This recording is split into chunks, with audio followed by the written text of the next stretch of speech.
I was a 38-year-old college professor, and I taught art, and I had taken a group of students and my wife, and we had gone around Europe, and we had just done a 3-week tour, and this was the next to the last day, and we were in Paris, and at 11 o'clock in the morning I had a perforation of my stomach.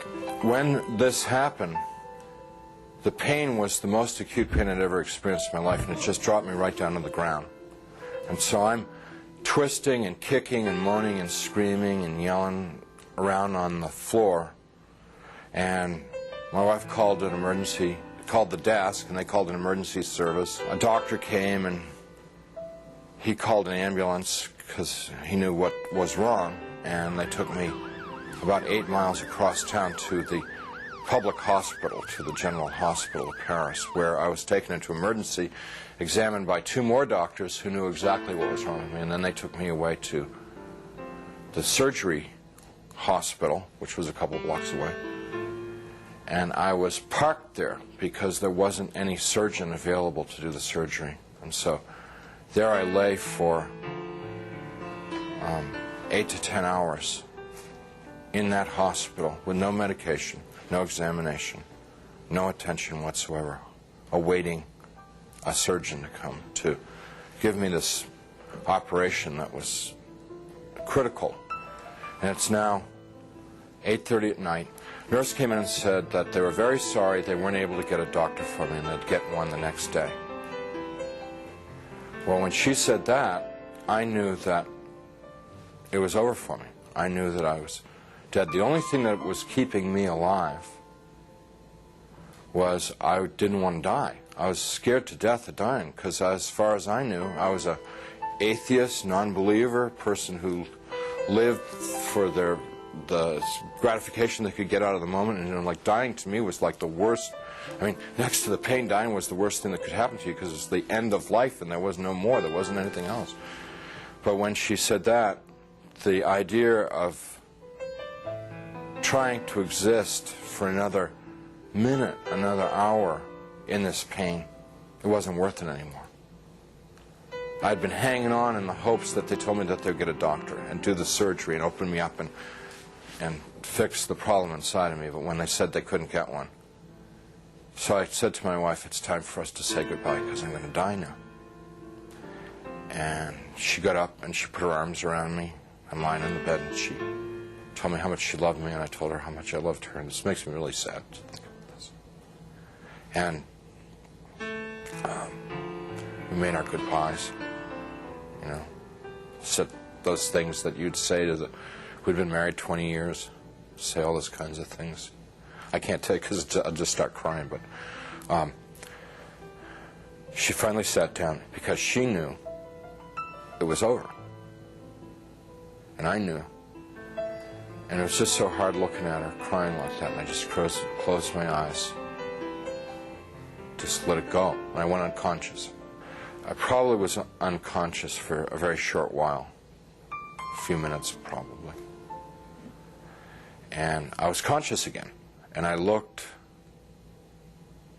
opened my eyes and looked, and I was standing up next to my bed.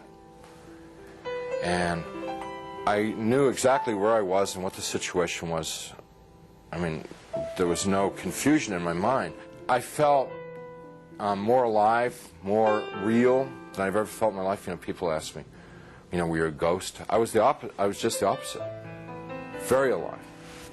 As I'm looking around the room, I see that there's, underneath the sheet on the bed, there's something under the sheet, a body. And so I bent over the bed. The head was turned away from me, and I looked at the face, and it looked like me. But that wasn't possible because I was standing there. I'm alive. I'm great, you know. I mean, I'm more than great. I'm like, you know. And so I tried to talk to my wife. Can't you hear me? And can't you hear me? You know, she couldn't hear me or see me. That's not me. But I thought that she here? just was ignoring me. So I got very angry at her for ignoring me, for not paying attention to me. And I'm screaming and yelling at her, what's going on here? Why is this body in the bed that looks like me, and how to get there and stuff like that. And I had a sneaking suspicion that the body in the bed was me. But I didn't want to think about that because that was too scary. So I'm getting really agitated and upset because this is all too weird. You know, this can't be happening. It's impossible. I've got a hospital gown on, and it's like really, everything's really real. And I hear people calling me outside the room, and they're saying to me in soft, gentle voices, "Howard, you got to come with us now. Come quickly. Come out here." So I go over to the doorway of the room, and there's people out in the hallway, and they're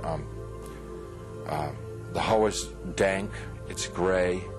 It's not light or dark. It's just gray, and they're all in grayness, and they're men and women, and what they're wearing might possibly be hospital uniforms.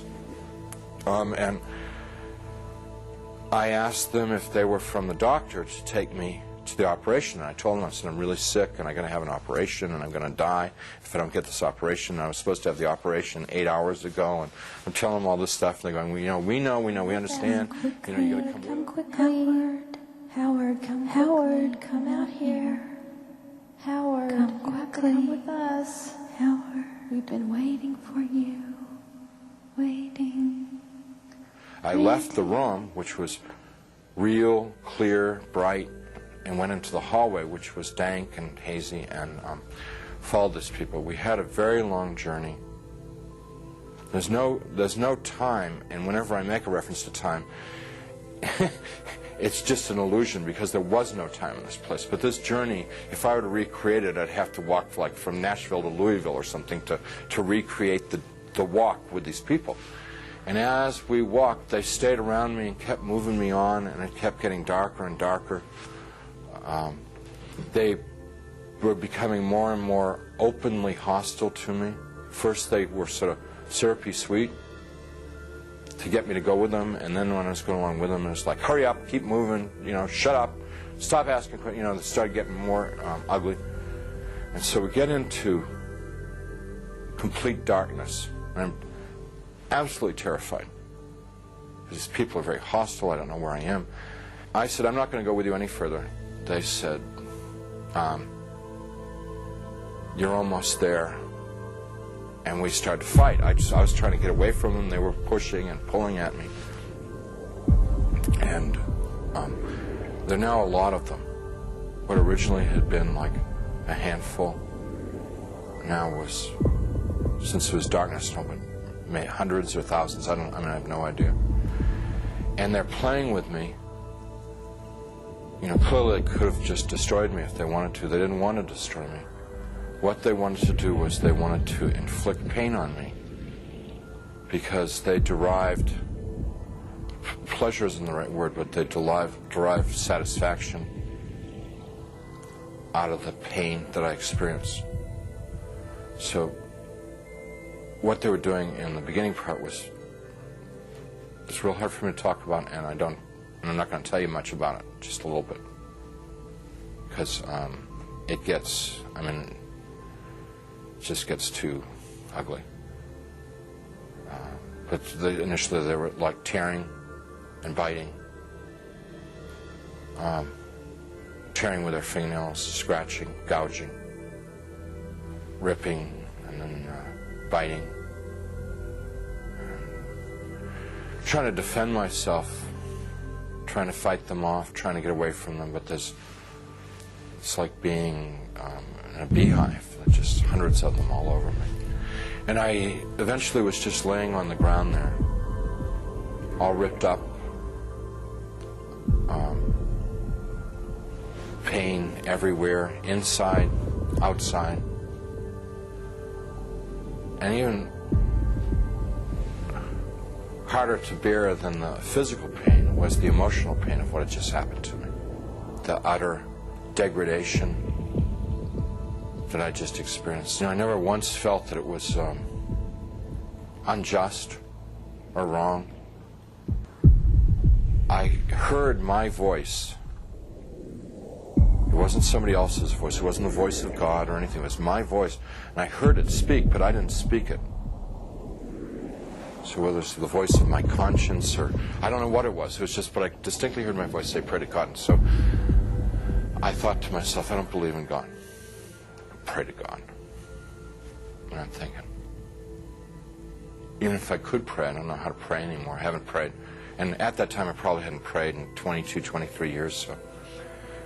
So I'm thinking, like, when I was a child, and we said prayers in Sunday school, and we said prayers in church, and what did we say? And I'm trying to think of it, because to me, to pray was to recite something that I'd learned. That's what I thought a prayer was then. So let's see, the Lord is my shepherd. Give us this day our daily bread. My country, 'tis of thee. No, that's not a prayer. That's wrong. Let's see. Yea, though I walk through the valley of the shadow of death, fourscore years ago, our forefathers. I'm getting all of them mixed up. I can't remember how to pray. And then the people who were around me, every time I'd mention God, these people who had attacked me and beaten me, every time I mentioned God, it was as if mentioning God was throwing boiling water on them. They would shriek, they would scream, they would yell, and in worse profanity than anything I've ever heard in this world. The other thing that was happening was that they couldn't bear to be around me talking about God. It was so painful for them to hear about God that they kept backing away. And so I had a sense that I could push them away by talking about God. And so I'm trying to remember prayers, and I'm getting all confused and mixed up, and it was just all crazy. And I'm lying there, and eventually I realized that they're gone, and I'm alone. Now, I was alone there for an eternity. And what I mean by that was absolutely no sense of time. But I thought about my life, thought about what I'd done and what I hadn't done. I thought about the situation I was in. And the conclusion that I came to is that I had lived my adult life, I had lived a selfish life. My only God in my adult life was myself.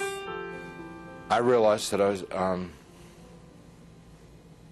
something terribly, terribly wrong with my life, and that the people that attacked me were the same kind of people that I was. They were not monsters, they weren't demons. They were people who had missed it. The point of being born and being alive in this world. They'd missed it, and they'd lived lives of selfishness and cruelty. And now we're in a world where there was nothing else. There was nothing but selfishness and cruelty, and they were doomed to inflict that upon each other and upon themselves, probably forever and ever and ever and ever, without end. And now I was a part of it. And it seemed like, although I didn't want to be there, it seemed like probably the right place for me to be. There was a sense of this is what I deserve, because this is what I lived. You can't imagine how emotionally painful that was. And I'm lying there for time without end, thinking about my fate. And in the back of my mind comes up an image of myself as a child, sitting in a Sunday school classroom, singing, "Jesus Loves Me." I could hear in my mind, "Jesus loves me, la la la. Jesus loves me, la la." And as I recalled myself singing it and I could hear myself as a child singing it. More important than anything else was that I could feel it in my heart that there was a time in my life when I was young and innocent, when I believed in something good, when I believed in something other than myself, when I believed in someone who was all good, all powerful, who really, really cared about me. And I knew that I wanted that back, that which I had lost, that I'd thrown away, that I'd betrayed. I wanted that back. That I didn't know Jesus, but I wanted to know Jesus. I didn't know His love, but I wanted to know His love. I didn't know if He was real, but I wanted Him to be real. I mean, this was all just because I trusted that there was a time in my life that I had believed in something, and that I knew I had known once as a child that it was true, and I wanted to trust that it was true. So I called out into the darkness, Jesus, please save me. Please save me. And he came. He came. First there was a tiny little speck of light in the darkness, and it very rapidly got bright. And the light became so bright that if it were in this world, it would have consumed me. It just would have fried me to a crisp. But it wasn't at all hot or dangerous there. The light just came upon me, and he reached down. He was in this light, and he reached down out of this light and gently started to pick me up. And in his light, I could see that I was gore and filth and wounds all over, and I looked like roadkill. And he's gently putting his hands underneath me and very tenderly picking me up. And as he's touching me, everything just goes away. All the wounds, all the pain, all the dirt, it just kind of like evaporated away. And I'm like whole and healed. And inside, just filled with his love, which I wish I could be more articulate about. It's so frustrating not being able to tell people about it, because it's the best thing that ever happened to me in my life. I mean, it's the everything. It's the all of life is to know that love. And I get to it and I just can't describe it. I can't convey it to you. So he's holding me and embracing me, rubbing my back, like a father would his son, like a mother would her daughter, just gently rubbing my back. And I'm bawling like a baby, out of happiness. I mean, like the release, having been lost and now been found, having been dead and now brought back to life, And he's carrying me out of there. Up, we just go. Out, gone. And we're moving towards a world of light, and I began to have thoughts of tremendous shame that I've been so bad,